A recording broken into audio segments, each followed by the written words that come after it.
Bismillahirrahmanirrahim. Assalamualaikum warahmatullahi wabarakatuh. Alhamdulillahi rabbil alamin.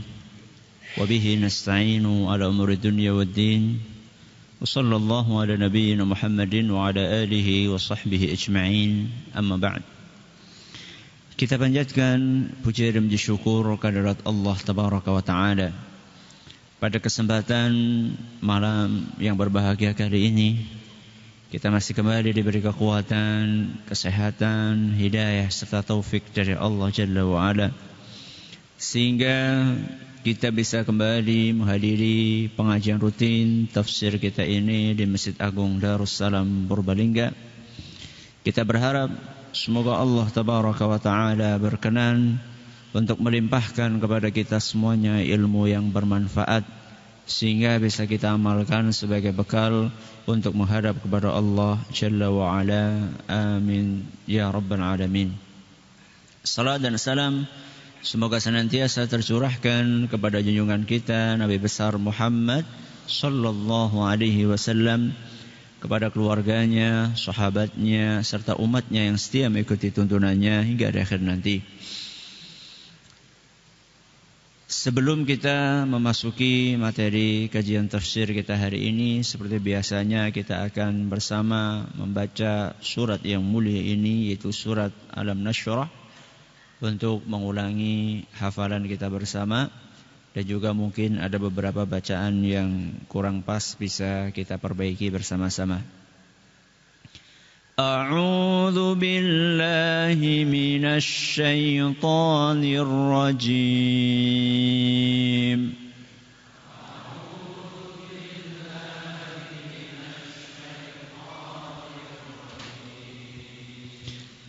Bismillahirrahmanirrahim.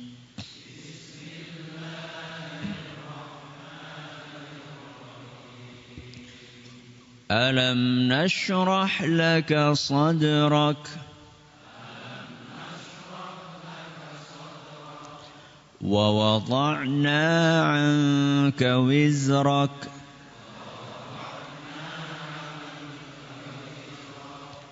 alladhi anqadha dhahrak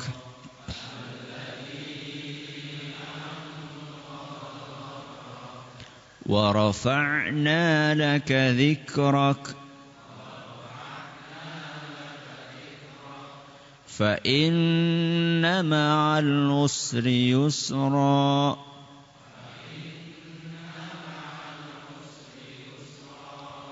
inna ma'al usri yusra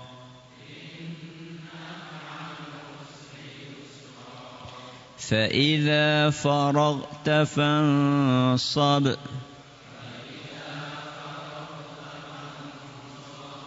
وإلى ربك فارغب. Para hadirin dan hadirat sekalian yang kami hormati, dan juga segenap pendengar Radio Insani 102.2 FM di Purbalingga dan sekitarnya, pendengar Radio Roja di Jakarta, di Bandung, di Lampung, di Berau, dimanapun Anda berada, Radio Bas FM Solo Tigo dan sekitarnya, Radio kita di Cirebon dan sekitarnya, Radio Al-Hikmah di Banyuwangi dan sekitarnya, juga para pemirsa Yufi TV yang semoga senantiasa dirahmati oleh Allah Subhanahu wa Ta'ala. InsyaAllah malam hari ini kita akan mengakhiri pembahasan tafsir surat Alam Nashrah, di mana pertemuan terakhir kita membahas ayat yang ke-7.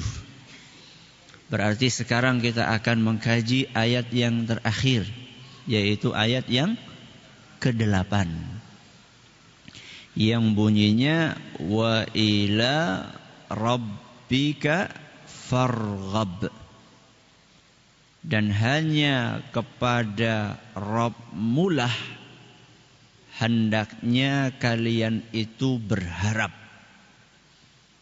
Hanya kepada Rabbmu lah hendaknya kalian berharap. Ayat yang mulia ini kalau kita perhatikan dengan seksama, susunan katanya itu menarik. Biasanya yang namanya kalimat, kalau kita tilik dari sisi subjek, predikat, objek, biasanya yang paling awal apa? Subjek. Setelah itu predikat, yang paling belakang objek. Contohnya Budi makan roti. Budi makan roti. Budi apa? Subjek. Makan predikat, roti objek. Di dalam ayat ini enggak seperti itu susunannya. Justru objeknya itu ditaruh di mana? Di depan. Wa ila rabbika farghab. Kepada Rabbmulah kalian berharap. Kalau sesuai dengan susunan yang baku kan, kalian berharap kepada Allah. Tapi di sini Allah ditaruh di mana? Di depan. Kepada Allah kalian berharap. Kira-kira maju mundur kayak gini ini ada maksudnya apa enggak? Ada enggak kira-kira? Mesti ada. Dan di dalam bahasa Arab itu ada ilmu tata bahasa namanya ilmu nahwu. Apa? Nahwu. Bahasa Inggris grammar. Dalam bahasa Inggris itu grammar kira-kira. Grammarnya bahasa Inggris grammarnya bahasa Arab itu nahwu. Nah, di dalam ilmu nahwu ketika ada objek ditaruh di depan, padahal seharusnya tempatnya di mana? Di belakang. Ada misi, ada pesan yang akan disampaikan. Para ulama kita mengatakan ketika objek didahulukan, amil ma'mul, ya, didahulukan di depan, padahal sebenarnya tempatnya di belakang, itu ingin mengirimkan makna atau pesan tentang adanya pembatasan, adanya pengkhususan. Yang bahasa Arabnya adalah al-hasru. Ya.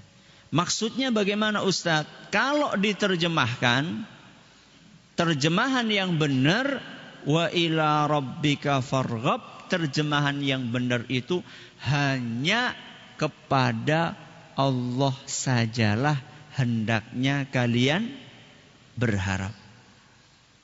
Jadi harus ada kata-kata hanya.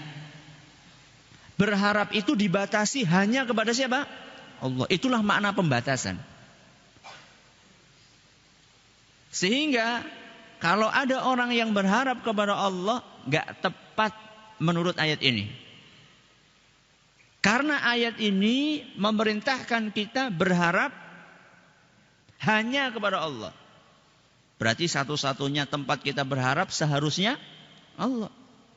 Kalau kita masih mendua dalam berharap, berarti sebenarnya kita itu belum serius mempraktekkan ayat ini. Jadi terjemahan yang pas, wa ila rabbika farghab, apa? Hanya kepada Allah lah hendaknya kalian berharap.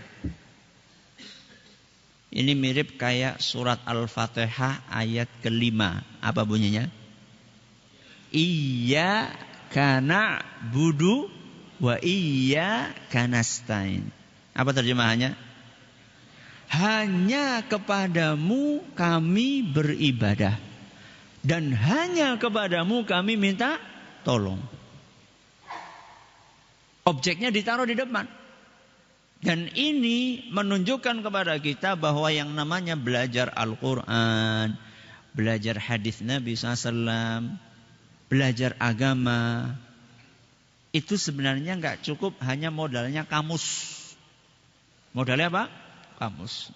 Yang tulis dia kamus kandel banget. Ya, belum cukup. Karena kalau orang cuma buka kamus saja, nanti terjemahannya bisa keliru. Terjemahannya dia buka farghob artinya apa, ila rabbika artinya apa, kemudian diterjemahkan tanpa melihat makna ilmu nahwu tadi. Dia akan terjemahkan kepada Rabbmu engkau berharap. Kepada Rabbmu engkau berharap. Berarti boleh nggak berharap kepada yang lain? Boleh. Karena tidak ditambahkan kata hanya. Jadi ayat ini memerintahkan kepada kita supaya kita berharap hanya kepada Allah. Timbul pertanyaan. Berharap dalam apa? Dalam kondisi bagaimana? Kita disuruh berharap kepada Allah. Berharap apa kita kepada Allah? Dan kapan kita berharap kepada Allah? Itu pertanyaannya. Dalam apa kita berharap kepada Allah? Dalam segala hal? Yakin? Sandal hilang berharap kepada Allah? Iya? Iya. Biasanya kayak gue apa orang?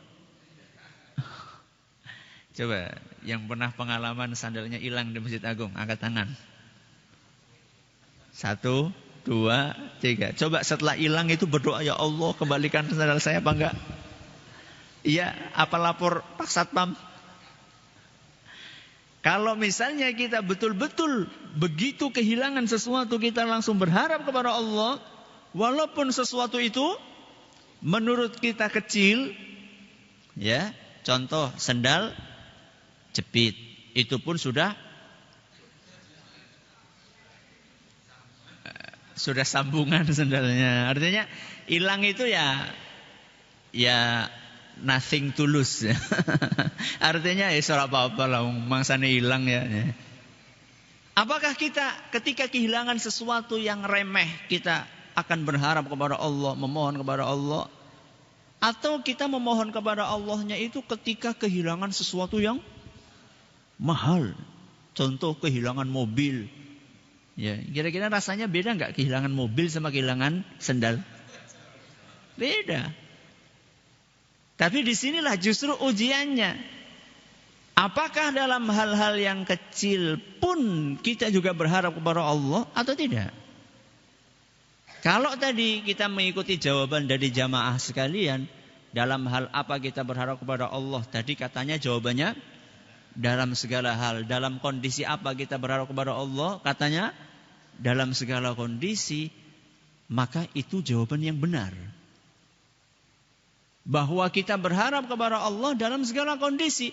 Karena ayat ini, wa ila rabbika farghab, hanya kepada Allah kalian berharap. Di sini Allah tidak membatasi. Hanya dalam urusan A saja, urusan B enggak usah. Enggak. Di sini dilepas sama Allah Subhanahu wa taala. Dalam urusan apapun kita harus berharap kepada Allah. Kenapa bisa demikian? Karena kita sosok yang selalu butuh kepada siapa? Allah. Ayatnya dalam Al-Quran surat Fatir ayat 15. Dalam surat apa? Fatir ayat 15. Allah Subhanahu wa ta'ala berfirman, ya ayyuhan nas. Apa artinya ya ayuhan nas? Wahai para manusia, antumul fuqara'u ilallah.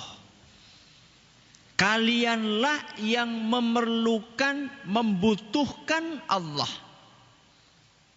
Jadi kita semuanya itu butuh sama Allah Subhanahu wa ta'ala. Dan tidak mungkin sekejap mata pun kita lepas dari kebutuhan kita kepada Allah. Sejak kapan kita butuh Allah? Sejak kapan sampai kapan? Sejak kita belum ada sampai kita tidak ada di muka bumi ini. Loh, kita ini ada di muka bumi ini atas kehendak siapa? Allah. Kalau Allah tidak berkehendak kita ada di muka bumi, gagal itu ketemu sel ovum sama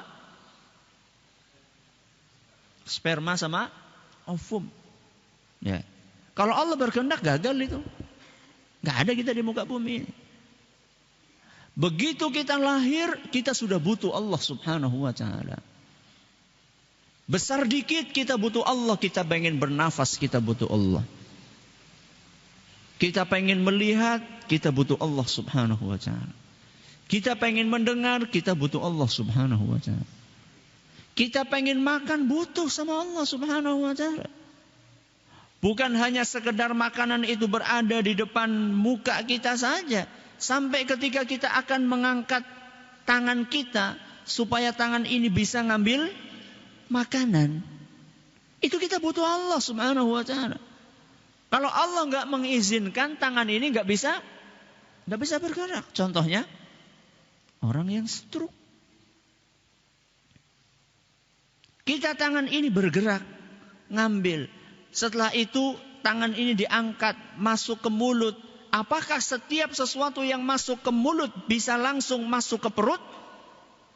Belum tentu. Kita masih butuh Allah. Butuh apa? Supaya mulut ini bisa ngunyah. Contohnya nggak bisa ngunyah apa? Sakit gigi. Terus sariawan. Ya. Apakah setelah kita sehat, nggak sariawan, nggak sakit gigi, kemudian masuk ke perut, apakah mesti langsung bisa dicerna oleh perut kita? Enggak, belum tentu. Bisa masuk ke mulut, masuk ke perut, tergantung perutnya ini dikasih izin sama Allah untuk mencerna atau tidak. Bisa jadi masuk ke perut, perutnya lagi trouble. Apa? Mah. Akhirnya muntah lagi. Atau liver. Saya pernah mengalami itu. Berapa tahun? 3 tahun yang lalu. Subhanallah. Cuma karena anggota tubuh yang segini nih. Apa saja gak bisa masuk. Masuk dikit keluar. Masuk dikit. Subhanallah. Satu ya Allah. Apa wis gutul mangsane apa ya. 3 tahun yang lalu. Gara-gara satu anggota organ dalam yang bermasalah. Apalagi kalau misalnya seluruh organ dalamnya bermasalah. Apakah setelah organ semuanya bisa bekerja? Apakah setelah itu kita tidak butuh sama Allah? Butuh. Untuk apa? Untuk mengeluarkan sisa-sisa yang tidak dibutuhkan oleh tubuh kita. Kalau Allah tidak membantu kita, itu keluar. Bisa keluar enggak? Enggak bisa.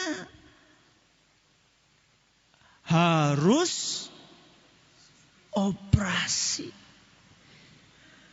Untuk mengeluarkan itu, kalau seandainya ada satu bagian yang seharusnya bisa mengeluarkan itu bermasalah, harus operasi supaya itu bisa keluar.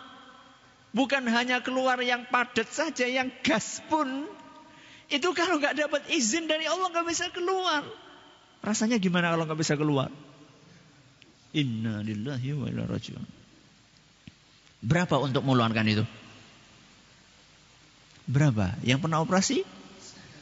Ya. Atau yang pernah dengar orang operasi supaya bisa mengeluarkan sesuatu yang kalau kita mencium baunya kita akan tutup hidung? Berapa itu yang keluar? Uang yang kita keluarkan supaya itu bisa keluar dari tubuh kita. Kalau Allah tidak ngasih izin, sekian puluh juta. Yang kita kadang-kadang ngeluh masuk kamar mandi. Masuk kamar mandi bayar 2.000. Coba kalau nggak bisa keluar, bayar berapa? Ya, Allahu Akbar. Itu baru kita berbicara tentang makanan yang kita makan. Antumul fuqara. Kita ini semuanya butuh sama Allah subhanahu wa ta'ala. Dalam rizki kita, dalam ilmu kita. Bukan hanya dalam urusan dunia, termasuk dalam urusan akhirat. Kita butuh sama Allah subhanahu wa ta'ala. Emang kita bisa berjalan ke tempat ini, itu bukan tanpa bantuan dari Allah. Hati kita dibuka, hujan-hujan tetap mau berangkat. Itu siapa tuh yang buka hati kita? Kalau bukan Allah Subhanahu wa taala. Banyak orang-orang yang aduh jangan mangkat ora. Ana radio iki. Jebule radionya mati. Karena ada kendala. Ya ini biar saya kasih tahu sekalian ya. Kadang-kadang jeneng radionya mati ya.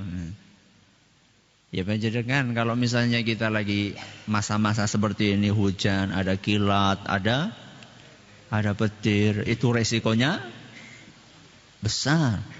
Kita sudah bikin penangkal petirnya, sudah kita bikin berapa penangkal petir, istilahnya penangkal petir laba-laba kita bikinnya itu. Jadi beberapa titik kemudian disambungkan dalam. Jadi bukan kayak penangkal petir yang di rumah-rumah itu cuma 2 meter tok. Jadi enggak, sampai kita gali, sampai ketemu air. Setelah itu kita sambungkan, kita kasih kuningan sampai masuk ke dalam. Tapi yang namanya petir kok dilawan. Kalau sampai kena, itu bisa liburnya itu bisa sampai 1 bulan. Ya saya pikir mendingan libur 1 jam daripada libur 1 bulan. Alias mendingan matikan radio 1 jam daripada harus mati 1 bulan. Ini ya rahasianya ya. Kenapa kok radio kadang-kadang mati. Ya. Jadi kembali kepada tadi, kita berangkat ke sini itu karena dibuka hati kita sama Allah Subhanahu wa taala. Gak mungkin kita itu akan tergerak untuk beribadah kalau kita gak dibantu sama Allah. Antumul fuqara'u ilallah. Kalian itu semuanya, kita manusia butuh sama Allah. Mulai dari nggak ada sampai nggak ada lagi. Apakah setelah kita mati kita masih tetap butuh Allah? Masih. Lawang kita itu masuk surga itu karena belas kasihan dari Allah Subhanahu wa taala. Karena rahmat dari Allah, karena kasih sayang dari Allah, karena Allah kasihan sama kita, kita dimasukkan ke surga. Kalau Allah nggak kasihan, nggak bisa masuk surga kita. Jadi kalau ditanya kapan kita butuh sama Allah, jawabannya dalam segala kondisi. Dalam hal apa kita berharap kepada Allah? Dalam segala hal. Entah itu urusan duniawi maupun urusan ukhrawi. Urusan duniawi contohnya panjenengan bekerja. Supaya sukses butuh kita berharap bantuan dari Allah Subhanahu wa taala. Makanya kemarin saya jelaskan bedanya antara orang yang beriman sama yang tidak beriman. Kalau sama-sama kerjanya rajin, kalau orang yang beriman kerjanya rajin tapi waktunya beribadah ya beribadah, waktunya sholat. Terus juga orang yang beriman bedanya sama orang yang tidak beriman, mereka selain bekerja mereka juga berharap kepada siapa? Kepada Allah Subhanahu wa taala. Jadi dia buka bisnis, setelah dia melakukan segala hal yang kira-kira bisa mensukseskan bisnisnya, mulai dari survei tempat, survei barang yang akan dijual, kemudian promosi lewat berbagai cara, entah lewat dunia maya atau lewat pasang pelang di jalan-jalan. Setelah itu semuanya dilakukan, dia tidak lupa untuk berharap kepada Allah Subhanahu wa taala. Dalam urusan dunia dia berharap kepada Allah, dalam urusan akhirat dia juga sama. Setelah beribadah kepada Allah, dia berharap, ya Allah, mudah-mudahan ibadah ini Engkau terima ya Allah. Penting berharap kepada Allah, super penting. Kenapa? Karena sungguh orang yang senantiasa berharap kepada Allah tidak akan disia-siakan sama Allah. Tidak akan pernah kecewa orang yang berharap kepada Allah. Beda dengan berharap kepada siapa? Manusia. Kalau kita berharap kepada manusia, yang namanya manusia itu sering melupakan jasa baik kita.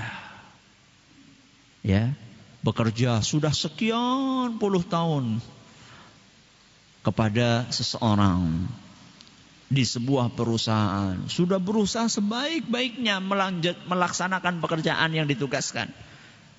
Tapi karena krismon datang maka harus ada PHK.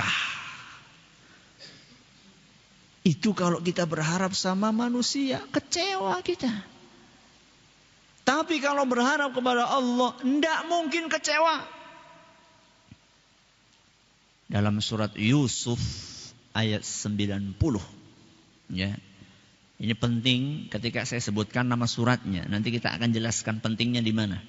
Dalam surat apa? Yusuf ayat 90. Allah Subhanahu wa taala berfirman, "Innahu man yattaqi wa yasbir." Sesungguhnya orang yang bertakwa dan bersabar. Sesungguhnya orang yang bertakwa dan bersabar. Fa innallaha la yudhi'u ajral muhsinin. Sesungguhnya Allah tidak akan menyia-nyiakan pahala untuk hamba-hambanya yang senantiasa berbuat baik. Jadi kalau kita itu baik, berusaha terus berharap sama Allah, gak mungkin akan disia-siakan sama Allah. Gak mungkin akan diterlantarkan sama Allah. Kalau betul-betul kita serius di dalam melakukan ketaatan kepada Allah Subhanahu wa taala. Kita serius takwa, kita serius sabar, kita serius menjalankan perintah, menjauhi larangan. Dalam segala urusan kita senantiasa mengaitkan hati kita kepada Allah. Enggak mungkin Allah akan menterlantarkan hambanya. Mustahil. Apa iya Ustaz? Ujarku kawit mien. Ya solat. Puasa. Sedekah. Dari dulu Ustaz saya minta sama Allah supaya saya diangkat jadi PNS. Ya sampai sekarang masih. Apa istilahnya kalau belum PNS? Masih honorer. Ustaz saya sudah 15 tahun Ustaz sholat. Saya sudah 15 tahun doa sama Allah. Kok sampai sekarang belum juga Ustaz? Mungkin ada kasus yang lain, bukan PNS. Sudah nikah, minta sama Allah supaya dikasih keturunan. Ternyata sampai 10-20 tahun belum juga dikasih keturunan. Kasus yang lain. Orang minta kekayaan sama Allah. Ya Allah, saya pengen punya toko sendiri ya Allah. Seberapa tokonya? Ukuran 2x3 cukup lah. Ya, enggak usah besar-besar ya Allah. Ternyata sampai sekarang masih pakai gerobak terus. Kadang-kadang dikejar-kejar Satpol PP. Enggak tahu di sini ada enggak? Enggak ada ya. Di Jakarta mungkin ya. Ya Allah, gimana ya Allah? Saya sudah berdoa, sudah sholat, sudah berusaha sedekah mendekat kepadamu ya Allah. Gimana jawabnya? Katanya orang yang bertakwa, orang yang mendekat tidak akan pernah diterlantarkan sama Allah. Gimana jawabnya?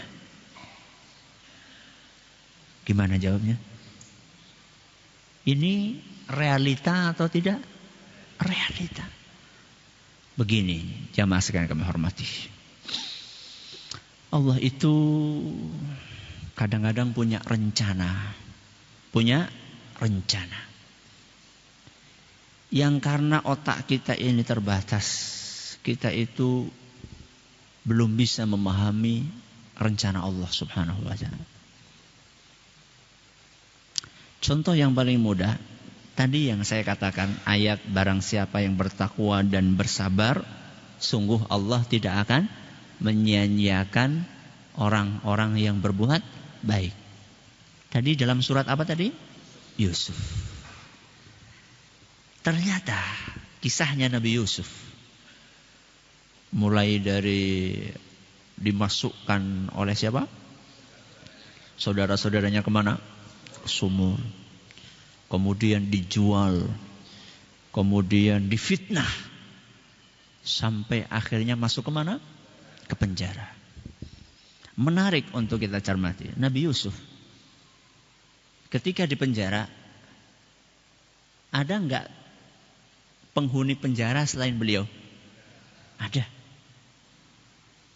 Dalam satu sel selain Nabi Yusuf ada 2 orang pemuda. Ada 2 orang pemuda. Kira-kira antara Nabi Yusuf sama 2 orang pemuda ini ganteng mana?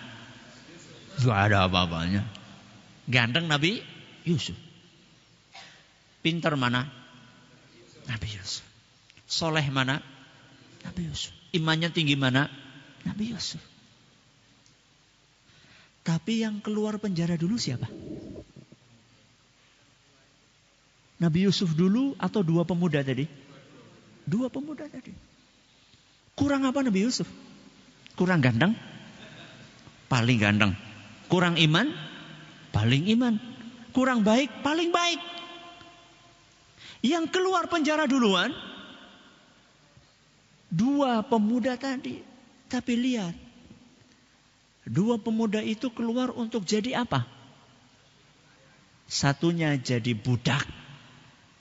Satunya disalib. Keluar akhirnya disalib, mati. Di tiang salib. Setelah keduanya keluar, Nabi Yusuf cepat-cepat keluar enggak? Dikeluarkan enggak? Enggak, masih berapa tahun di penjara. Sampai pernah Nabi Yusuf itu ketika masih di penjara, sebelum 2 temannya ini keluar, dia pesan sama 2 temannya, tolong ya, kasih tahu tentang saya kepada raja. Saya ini orang baik-baik gitu kira-kira. Ternyata lupa ngasih tahu. Sudah saking enaknya keluar dari penjara, lupa dia. Padahal ketika di penjara dibantu sama Nabi Yusuf, ada mimpi dijelaskan sama Nabi Yusuf dengan baik. Nabi Yusuf baru keluar sekian tahun kemudian. Akan tetapi keluar untuk jadi apa? Untuk jadi raja. Keluar untuk jadi raja. Padahal keluarnya terlambat dibandingkan 2 orang temannya. Inilah yang sulit untuk kita tanamkan di dalam hati kita. Apa itu? Husnudzon. Apa husnudzon? Berbaik sangka, berprasangka baik kepada Allah. Bisa jadi Allah Subhanahu wa taala mengundur cita-cita, keinginan, harapan, doa yang kita panjatkan kepada Allah saat ini. Mungkin karena Allah akan memberikan kepada kita sesuatu yang jauh lebih besar dibandingkan keinginan kita. Jadi keberapa maksudnya Ustaz? Ian sing esi honorer 15 tahun, Dian kok begitu diangkat langsung jadi kepala sekolah. Dian. Mungkin enggak? Enggak mungkin ya, enggak mungkin ya. Ya mungkin saja kepala sekolah swasta gitu. Yang gajinya enggak kalah sama PNS yang sertifikasi, mungkin saja. Enggak ada yang enggak mungkin di sisi Allah Subhanahu wa taala. Orang yang 10 tahun nunggu anak, tahu-tahu begitu hamil, kembar berapa? Kembar 5 misalnya. Mungkin saja, enggak tahu kita. Atau misalnya ini udah nunggu gerobak sampai 10 tahun mintanya kios 2,3, 2 kali 3 meter. Ternyata begitu 10 tahun minta 2,3 sama Allah. Sudah nanti aja nanti. Tahu-tahu langsung dikasih mall. Mustahil enggak? Mustahil enggak? Enggak mustahil. Enggak usah mall. Dunia seisinya Allah bisa kasih sama kita. Enggak usah ngomong mall.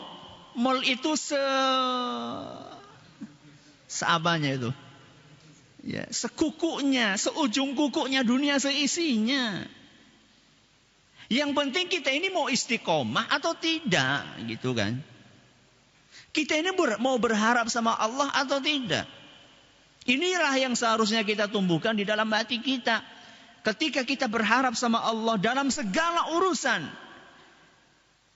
dalam segala kondisi, ketika kita berharap sama Allah, gak mungkin Allah akan terlantarkan kita. Gak mungkin, mustahil.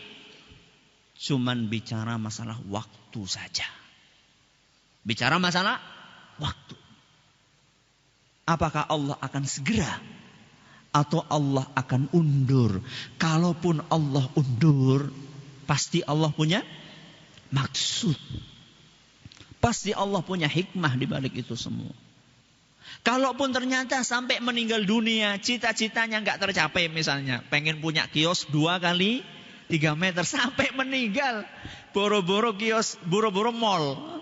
Kios 2 kali 3 pun enggak dapat. Apakah sia-sia doa-doa yang kita panjatkan kepada Allah setiap hari? Apakah sia-sia sholat yang kita kerjakan setiap hari? Apakah sia-sia tetesan air mata yang kita teteskan, kita menghibah, memohon kepada Allah?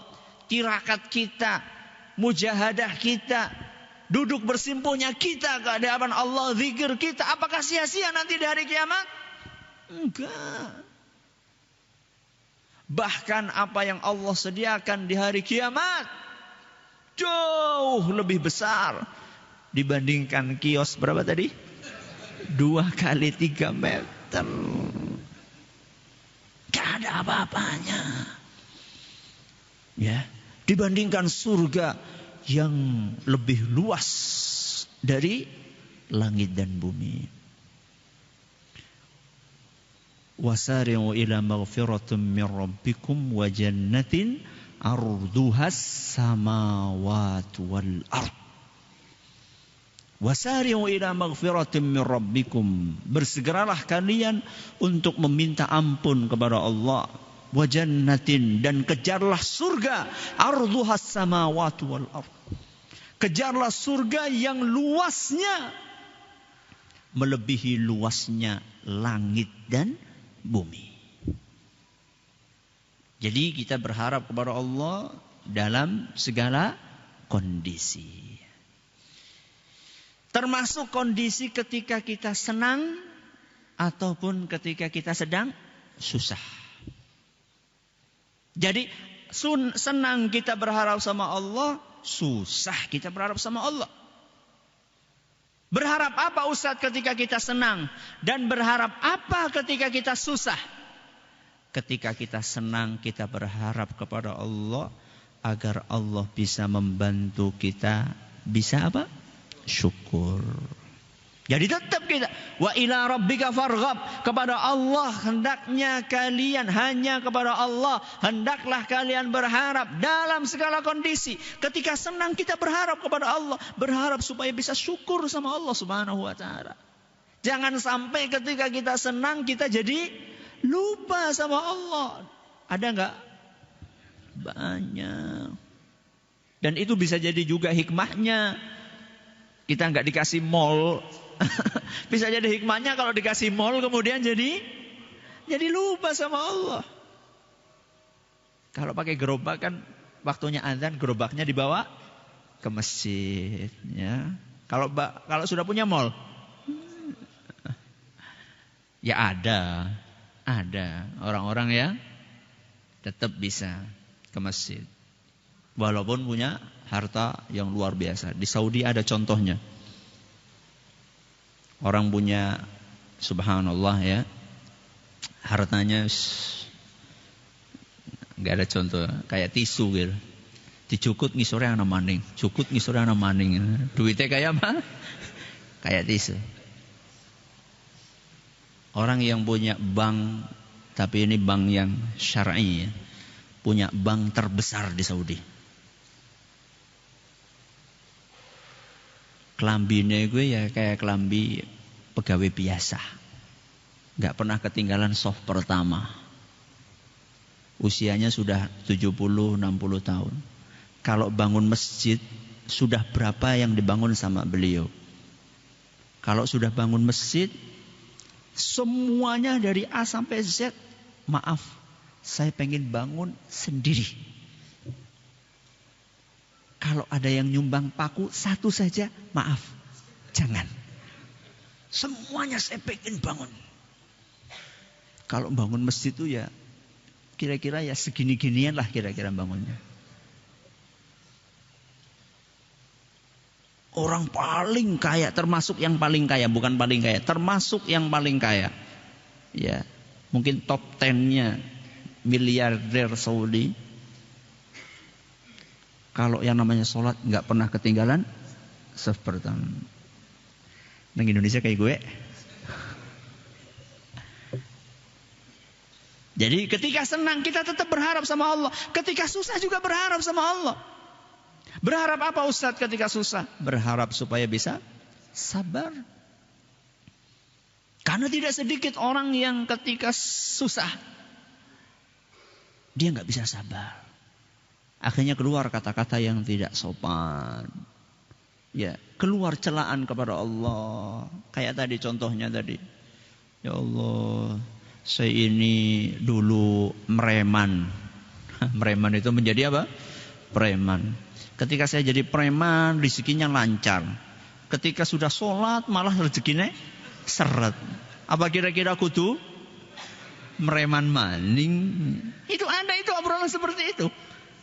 Ya, ada obrolan seperti itu orang-orang yang kemudian mendekat kepada Allah ketika mendapatkan ujian dari Allah Subhanahu wa taala, dia mulai ini benar apa tidak, ragu. Jangan. Dalam kondisi susah pun kita berharap kepada Allah, berharap supaya bisa sabar, berharap juga supaya ujian itu segera diselesaikan sama Allah. Sakit, kita berharap kepada Allah. Ketika kita sedang susah, ketika sedang miskin, berharap sama Allah Subhanahu wa taala. Ini berharap kepada Allah dalam urusan dunia, berharap sama Allah. Dalam urusan akhirat berharap sama Allah. Ketika senang berharap sama Allah. Ketika susah berharap sama Allah.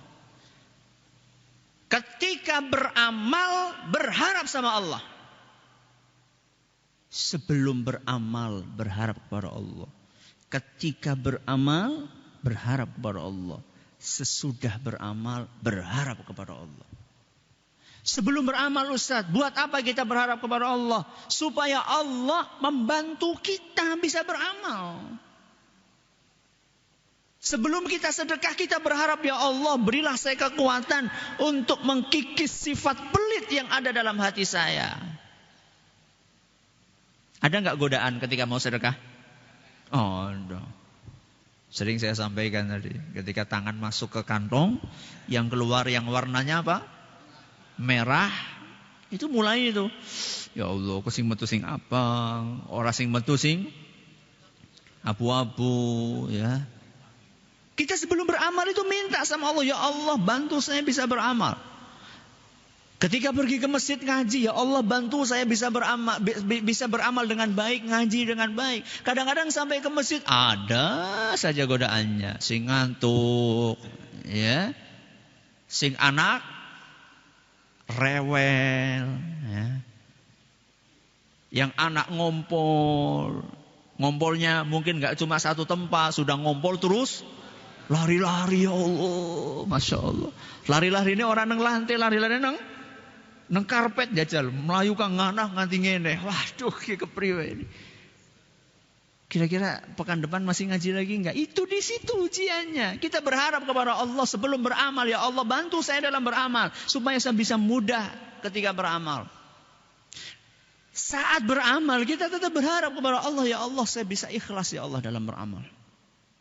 Saya bisa sesuai dengan tuntunanmu ya Allah. Karena belum tentu ketika kita sholat, kita sukses untuk melawan setan yang menggoda kita. Ketika akan berangkat ke masjid, sukses kita tendang itu setan. Bisa berangkat ke masjid. Sampai di masjid kita minta, ya Allah ketika sholat, ya Allah semoga saya bisa ikhlas dalam beramal. Semoga saya bisa ikhlas dalam sholat saya. Sesuai dengan tuntunan Rasul SAW. Itu ketika beramal. Sesudah beramal, masih berharap sama Allah. Berharap. Supaya apa? Supaya diterima. Makanya pikiran terbesar ahli ibadah itu adalah bukan apakah dia bisa beramal atau tidak, tapi apakah amalannya diterima atau tidak. Jadi orang yang beriman, orang yang faham tentang ajaran Islam, dia itu pikirannya bukan apakah saya bisa beramal, selesai, enggak. Apakah amal yang saya lakukan ini diterima sama Allah atau tidak? Makanya dari sini kita memahami mengapa dahulu ulama kita setelah rampung bulan Ramadan masih terus berdoa. Berdoa apa? Supaya dikabulkan. berapa bulan? 6 bulan. Sekarang kira-kira sudah lewat 6 bulan apa belum? Hampir. Masih ada yang berdoa? Masih ada yang berdoa? Masih. Kalau masih, Masya Allah berarti. Ya. Jadi kita berharap sama Allah dalam segala kondisi. Dalam urusan dunia kita berharap sama Allah. Dalam urusan akhirat kita berharap sama Allah. Dalam keadaan senang kita berharap sama Allah. Dalam keadaan susah kita berharap sama Allah. Sebelum beramal berharap kepada Allah. Ketika beramal berharap kepada Allah. Sesudah beramal berharap kepada Allah. Fa'idha faraghta wa ila rabbika farghab. Dan hanya kepada Allah hendaknya kalian berharap. Masih ada waktu? Ada yang mau bertanya? Silakan. Monggo.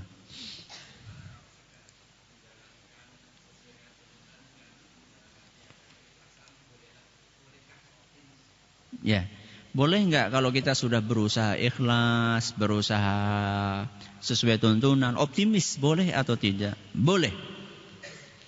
Optimis dalam arti berbaik sangka. Berbaik sangka kepada siapa? Allah. Ya Allah, saya sudah berusaha seperti ini. Aku berbaik sangka kepadamu untuk engkau menerima amalku, boleh. Tapi optimis itu tidak boleh mengantarkan kita kepada besar kepala. Besar kepala itu maksudnya adalah, loh masa kayak masa orang diterima. Nah, itu namanya besar kepala. Makanya dalam beribadah itu kita selalu antara rasa harap dan rasa takut, cemas. Harap, cemas. Harapannya kita husnudzon, tapi cemasnya ya saya masih merasa banyak kekurangan. Mungkin saja enggak diterima, makanya saya terus untuk beramal dan memperbaiki kualitas saya. Bisa didengarkan pengajian saya yang judulnya Motor Ibadah. Ya, judulnya apa? Motor Ibadah. Saya membahas masalah itu di situ.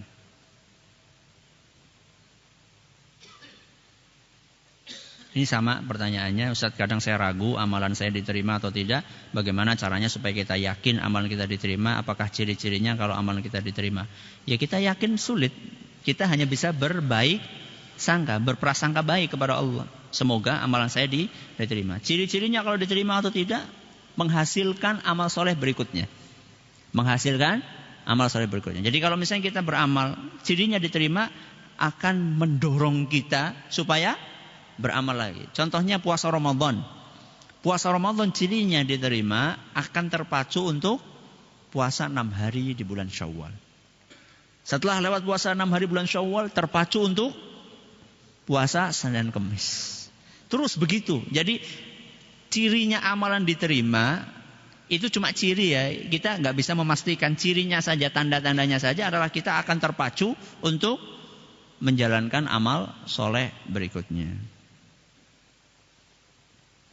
Ustaz, ketika di jalan atau di hutan buang air kecil, nggak ada air, bagaimana cara kita mensucikan supaya terhindar dari siksa kubur? Dengan batu. Dengan apa? Dengan batu 3 kali. Ya, kalau batunya besar pakai beberapa sisi boleh. Pakai beberapa sisi boleh. Yang penting atau nggak mesti batu, kayu juga bisa. Ya, tapi jangan di pohon ya, nanti orang yang di situ nanti kok ini baunya sereng-sereng ini ada. Ya, pakai batu aja. Dan Nabi melarang pakai tulang, nggak boleh. Pakai tulang nggak boleh, karena tulang itu makanannya jin. Pakai kotoran juga nggak boleh, karena kotoran itu tidak membersihkan, malah mengotori. Ya, wallahu taala ala wa alam. Kita cukupkan sampai di sini. Pertanyaannya insya Allah sudah terwakili. Setelah Isya kita tidak adakan.